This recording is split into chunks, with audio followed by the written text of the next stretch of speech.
one of the most valuable things a leader can bring is experience. So just helping them say like, hey, when I had to do a situation similar a few years back, these are the folks that I called. This is how we approached it. Let's brainstorm. And look, I'm a firm believer that people earn the right to be in the role they're in. So I'm not looking to like trying to, slice and dice how you do your job. I'm just going to try to help you do it better. That's it. So I prioritize around the people where I think I'm needed or I can add the most value. There's many times where I'm double, triple, quadruple, sometimes even quintuple booked.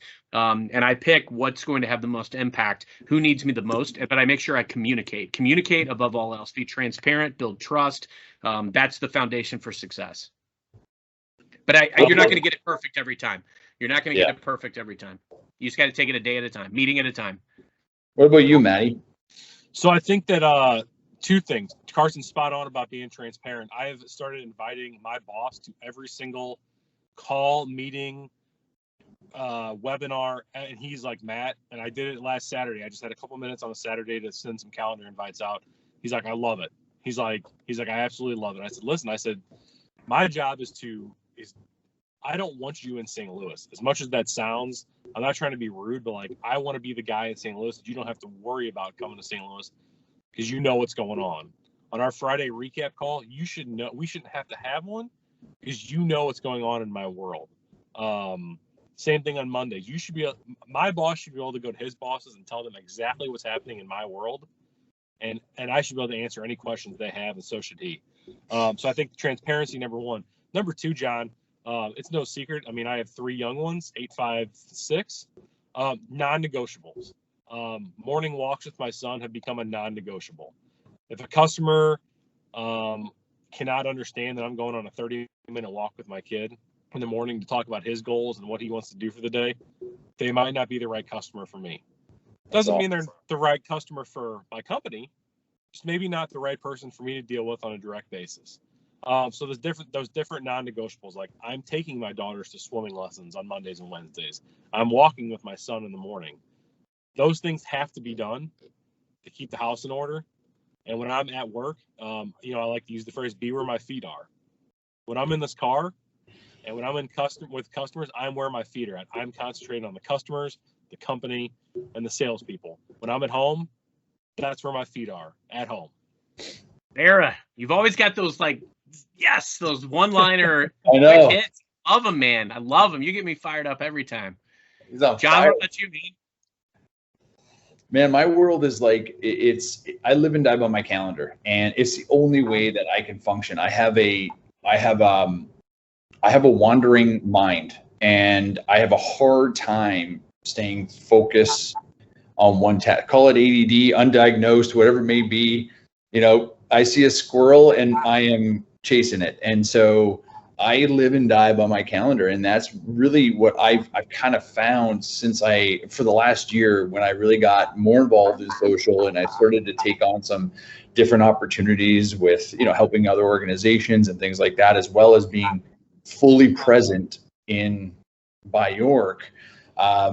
It's like, it is mapped out. If I show you my calendar, man, there's John time, there's lunch time, and I try to cut out as much as I can with the after work hours, whatever that is nowadays. But call it when dinner time hits, I'm down with my family.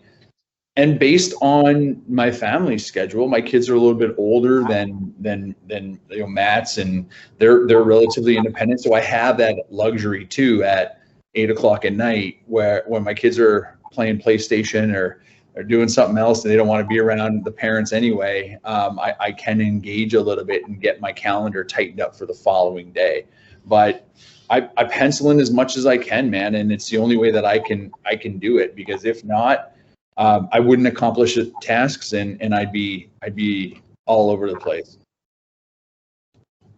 But that's what works for me, and I think that's what is brilliant about leaders like you guys as well, is you find and identify what works for you, and then you prioritize that, which in turn allows you to be better leaders. Because when you can prioritize what works for you, your system, then you can share that system with your teammates. And maybe they have their own system, but as long as there's a system and that system is conducive of producing results, then who gives a crap if somebody uses Post-it notes or another person uses Microsoft Office or another person uses Excel or another person uses a whiteboard. It doesn't matter how they organize their world and prioritize and get things done, as long as the system works. And that's what works for me, and that's what I preach to my team. My team has 17 different systems, but the priorities always get done, and how the process works systematically is the same across the board. How they get there, though, is entirely up to them.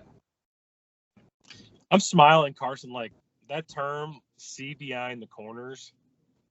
I'll be stealing that. That is freaking amazing. Like, and I also need to connect with her because she's in St. Louis, and I feel like that'd be a good connection. But I mean, see behind the corners, that's something you never really think about. You think of like lead, train, coach, manage. Like, that's just a simple way to put it. I mean, it's so great. I mean, it's like, look, I've been around that corner before, so I can tell you what's coming, and I can tell you what's coming from my experience. I may not be spot on, but helping your team see around corners just means like, hey, like this situation bit me on a deal 5 years ago, so be on the lookout for this. Or, hey, you might want to start asking about XYZ, because that's the last thing you want to have to deal with at, down the road type of thing. So helping your team see around corners is key. I loved how John tied in, that whole element, like everybody's going to do it differently as well. So when you're leading a team, it's okay that your team's doing things totally different. In fact, I've worked in environments before years ago where it's like they got one script, everybody's got to follow it to a T. It doesn't work. If you don't greenlight your stars that can do it themselves, that's when you are inhibiting their success. And don't get me wrong, some people need that script, want that script. But I think it's crucial that you understand and acknowledge everybody's going to have their own way of doing things, that it's going to work better for them. Your job is to help them have a higher probability, more at bats, better batting average. You're the coach. That's it. So, I think you look at their system, you maybe look at what's working and what's not, but if they're hitting their number, how can I help them do even more or get where they want to go? How can I get them promoted? If they're not hitting their number and they're doing a process, don't make them do your process. Just help them find the gaps. Numbers diagnose. They don't tell the whole story. They just basically say, look, there's some gaps in the process, so we need to tweak the process a little bit. Would you agree?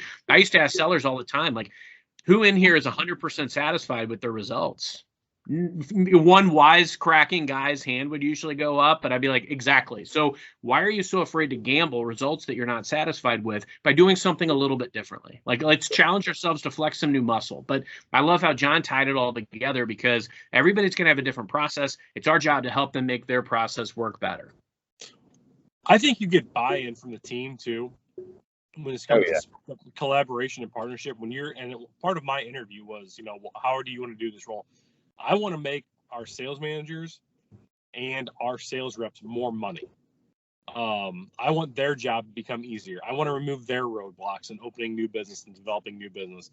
And they're like, wait a second, this job is about your bonus. I'm like, okay, fine. Like, we can talk about my bonus, my salary, but like, if the district sales managers are hitting their goals and crushing their bonuses, and the sales reps are opening more accounts and crushing their bonuses, what do you think happens on the back end? Not only am I doing amazing, but the team collaboration is at an all-time high, and we're winning as a company.